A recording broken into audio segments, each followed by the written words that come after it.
Mayhem in the Big Apple continues to surge.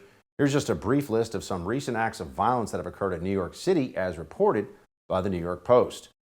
Augustin Santiago, a 34-year-old man, was shot dead outside a Williamsburg subway station during rush hour. A Brooklyn mother was fatally stabbed by a homeless man for reportedly walking too close to his tent in an encampment near the intersection of Herkimer and Perry Place. And overnight last Thursday, a man was killed and two others wounded in a Brooklyn shooting. Instead of working to tamp down violent street crime this holiday, Mayor Bill de Blasio has decided it's more important to impose a new vaccine mandate on kids 5 to 11 years old, private school staffers, and workers at private businesses. Despite the nearly 2-year-long uptick in shootings, murders, and other crimes, de Blasio is actually patting himself on the back. Take a listen. 8 years I've been mayor. Index crime, major crimes in New York City down 11% over 8 years. And we did it bringing police and community closer together. Look around this city right now. This city is thriving. The bottom line is that there is, today in New York City, a much safer city than we were 8 years ago. There's no question about that. There's a lot of question about that. In fact, I live here, and a lot of people I know live here and have for many decades, and we all think this guy's ruined the place and made it a whole lot more dangerous.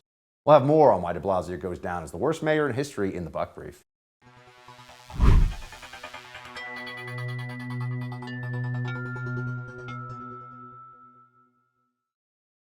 Crime is up all over the place, all over the country.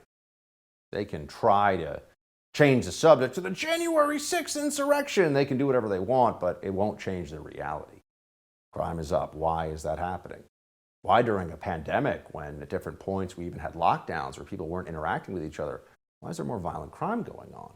And also thefts and mass retail larceny going on. It's crazy what we're seeing across the country. The numbers all bear this out. The biggest increase in homicides since they've recorded homicides nationally. What the heck is going on? Well, we had Jen Psaki asked this question by Mr. Ducey over at Fox News.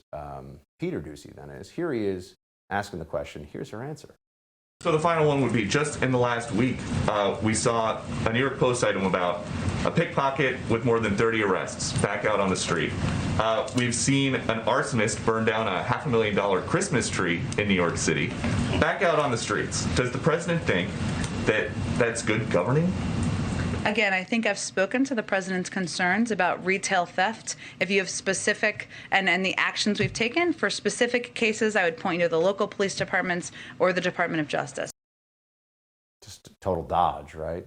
Tell me what specifically we've done. Well, the Democrat Party at the national level, in an election year no less, when there were mass riots going on and the BLM movement was trying to convince as many people as possible that cops are murdering unarmed black men without consequence in a systemic fashion, which creates a tremendous amount of strife and instability in our society, which they exploited for their own political purposes.